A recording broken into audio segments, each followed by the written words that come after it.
Hey guys, so another late night, early morning video. It is Sunday, August 9th at 4:28 in the morning.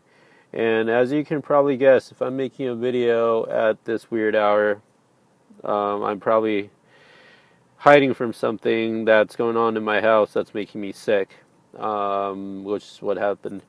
There was another skunk attack. I guess you guys are getting pretty tired of me talking about this. Well, you can probably imagine how tired I am having to, just basically hide in my car or leave the house right when I'm getting sleepy. And actually today it was a little worse because I had taken, well, let me backtrack.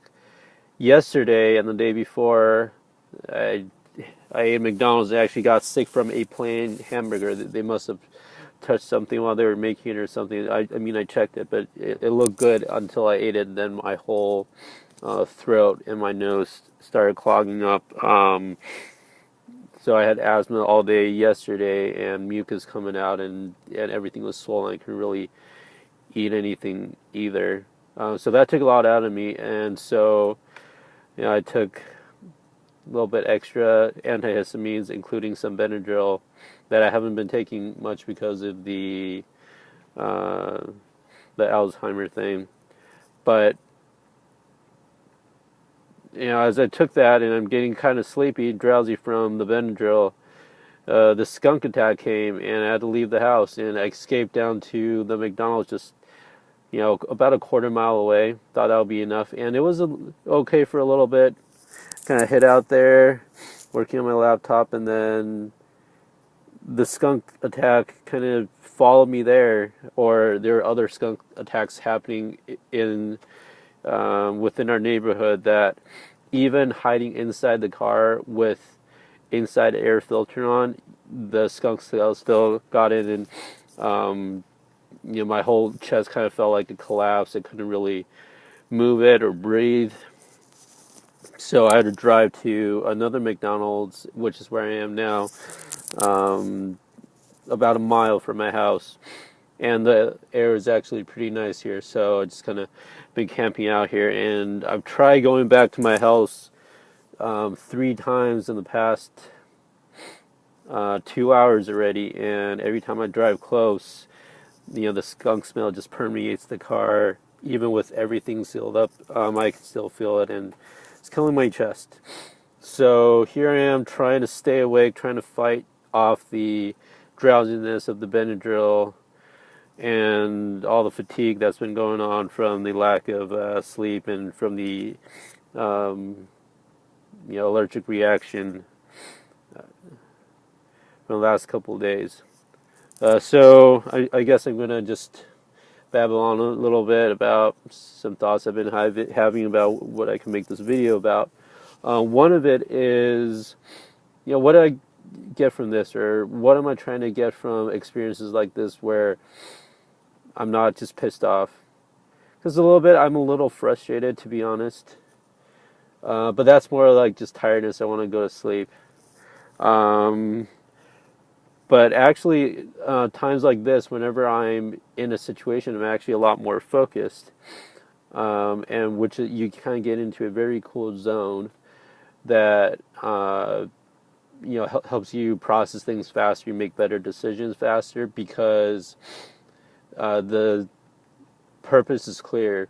Most of the times, you have a lot of like distracting thoughts, or you're just like going through the motions during the day, and you kind of lose that sense of purpose for your life and what you're supposed to do moment by moment, or you just people kind of use distractions or listen to music or want to go shopping, things like that. Just kind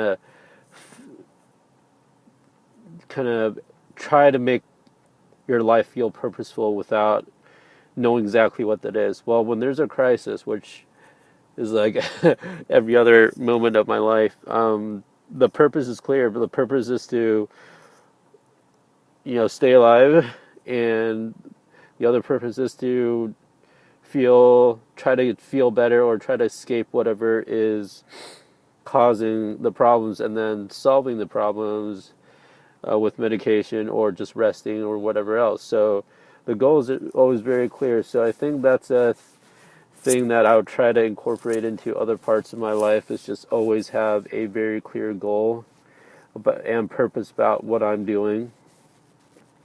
And in that, in those situations, there's always just one main goal. You might have other things that's going on in your mind, but you have to make, like, in that one moment, like, gun to head, what would you do? What would you spend your time on? And that's actually really important, because a lot of times I feel like, myself included, that I waste time just because I'm not purposeful. I don't know what I should be doing, or there are a lot of things competing for my attention. Everything kind of seems important, but that also means not everything really is that important, because if I can give up one for the other, or kind of do this a little bit and do that a little bit, none of that is actually really important. So to kind of get that zest for life and kind of access more of your mental ability, maybe, and keep growing and feel like you're smarter, you just got to have purpose and really know what that is. So trying to figure that out for every moment of every day, I think it's really important. Sometimes you kind of lose luster for life, or things that are, or sometimes you feel like your job might not be that exciting, and then and then suddenly you find yourself, just going through the motions, or trying to find other things, and you're just not that passionate, you're not that excited, or you feel like your brain isn't, you feel like you're not as smart as you used to be at one point or the other, or as creative or whatever. Sometimes people attribute that to age, lack of training, they'll find, or tiredness or something, that they'll just find a lot of excuses. But I really think a big part of it is just knowing your purpose, not having a sense, but knowing exactly what it is that you should be doing at any single moment. Above all else, no ambiguity about what that main purpose is. So there's that. Also, times like this where, I'm feeling sick, and instead of being able to rest, I need to do something else to kind of stay ahead of other things that are harassing me.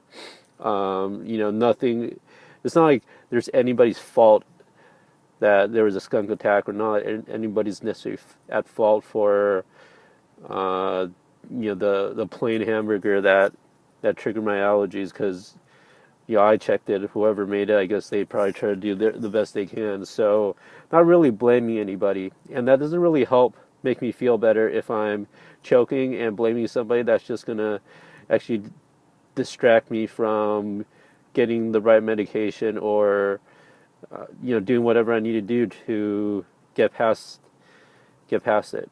And so I don't understand why a lot of people get so hung up on blaming somebody for their sickness, or just like keep on asking, like, oh, why? Sometimes, sure, you can figure it out, so next time you don't do it. But in the moment, I'm just trying to get, I'm just trying to feel better. I'm just trying to get myself out of that bad situation as fast as I can, and rest, so that I can do stuff I actually like and focus on the positive emotions of doing things that I like, or resting, instead of focusing on the negative of blaming and being angry about whoever or whatever caused the problems, because that actually, most of the time, you're not going to find any solutions out of that, other than just for your own ego, or just like trying to put the blame on somebody else.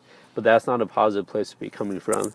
But also, another positive thing that comes from being in crises is, I'm pushing myself right now. I'm pushing myself past the drowsiness from Benadryl. I'm pushing myself for a while to hold my breath even inside the car. So because the skunk smell was permeating the car.